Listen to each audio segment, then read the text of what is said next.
Right. Srikakulam జిల్లా కేంద్రంలో గత 6 రోజులుగా డయేరియా విజృంభిస్తోంది.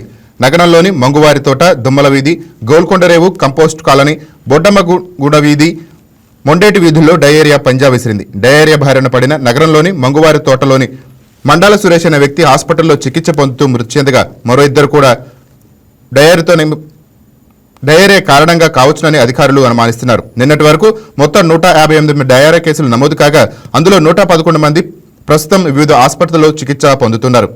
చికిత్స పొంది 47 మంది వరకు డిశ్చార్జ్ అయ్యారు. జిల్లా కేంద్రంలో ఇంత పెద్ద మొత్తంలో డయేరియా విజృంభించడానికి గల కారణం ఏంటన్నది శుక్రవారం వచ్చిన తాగునీటి శాంపిల్స్ కల్చర్ టెస్ట్ రిపోర్ట్ ద్వారా బయటపడింది. నగరంలో సేకరించిన తాగునీటి నమూనాల్లో ప్రమాదకరమైన ఈకోలి బ్యాక్టీరియా ఉన్నట్టు నిర్ధారణ అయ్యింది. ఇది అతిసార వ్యాప్తికి ప్రధాన కారణమని ఆరోగ్య కుటుంబ సంక్షేమ శాఖ కమిషనర్ జి వీరపాండ్యన్ స్పష్టం చేశారు. నగరంలోని వివిధ ప్రాంతాల నుండి 30కి పైగా శాంపిల్స్ సేకరించి పరీక్షకులు పంపగా 11 చోట్ల నుంచి వచ్చిన శాంపిల్స్ లో ఈకోలి బ్యాక్టీరియా ఉన్నట్టు నిర్ధారణ అయ్యింది. ఈ సందర్భంగా మున్సిపాలిటీలో అందించే తాగునీటిని కొద్ది రోజులు ఎవరూ తాగవద్దని ఆరోగ్య కుటుంబ సంక్షేమ కమిషనర్ జి వీరపాండ్యన్ స్థానికులకు సూచించారు. ఇక దీనిపై మరింత సమాచారం మా స్పెషల్ కరెస్పాండెంట్ రాంబాబు అందిస్తారు. రైట్ రాంబాబు, చెప్పండి. Good morning Raja Rao. ఏదైతే శ్రీకాకుళంలో పలు ప్రాంతాల్లో డయేరియా వ్యాప్తికి ఈకోలి బ్యాక్టీరియా ప్రధాన కారణమైన నగరంలో సేకరించినటువంటి 11 నీటి నమూనాల్లో అయితే ఈ ప్రమాదకరమైన ఈకోలి బ్యాక్టీరియా ఉన్నట్లు నిర్ధారణ అయింది. ఆరోగ్య కుటుంబ శాఖ కమిషనర్ వీరపాండ్యన్ అయితే నిన్న పర్యటించిన నేపథ్యంలో అయితే మాత్రం ప్రకటనలో పూర్తిగా వివరించారు.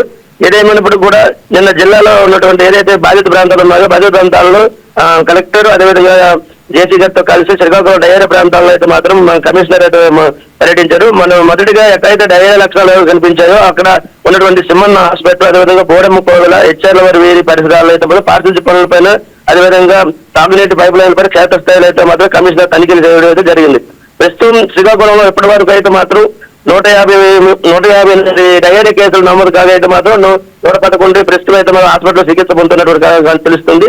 మరోవైపు 47 మంది అయితే మాత్రం ఇప్పటికే డిశ్చార్జ్ అయినట్లు కూడా కమిషనర్ అయితే ప్రాథమికంగా వెల్లడించారు.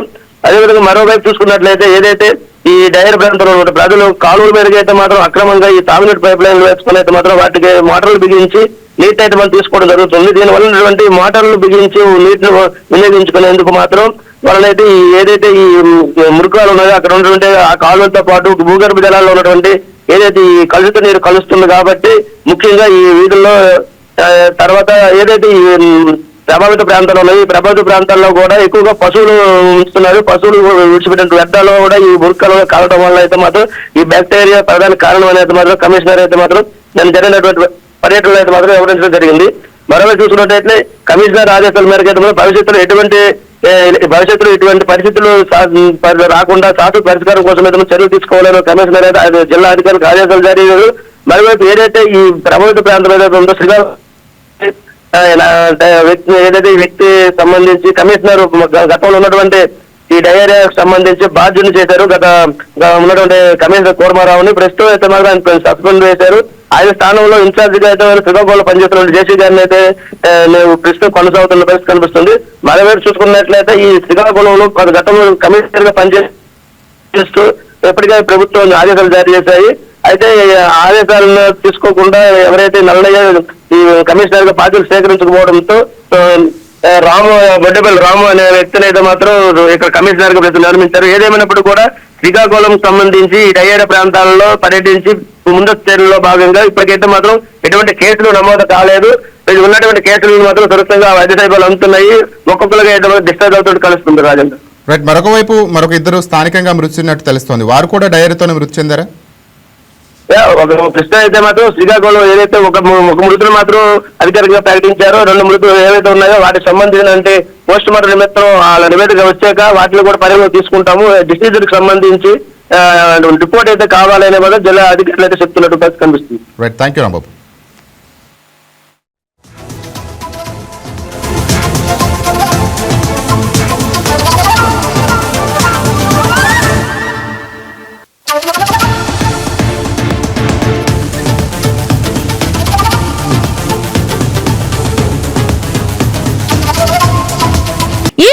మీకు నచ్చినట్లయితే లైక్ చేయండి, షేర్ చేయండి, మా ఛానల్ కి సబ్స్క్రైబ్ చేయండి.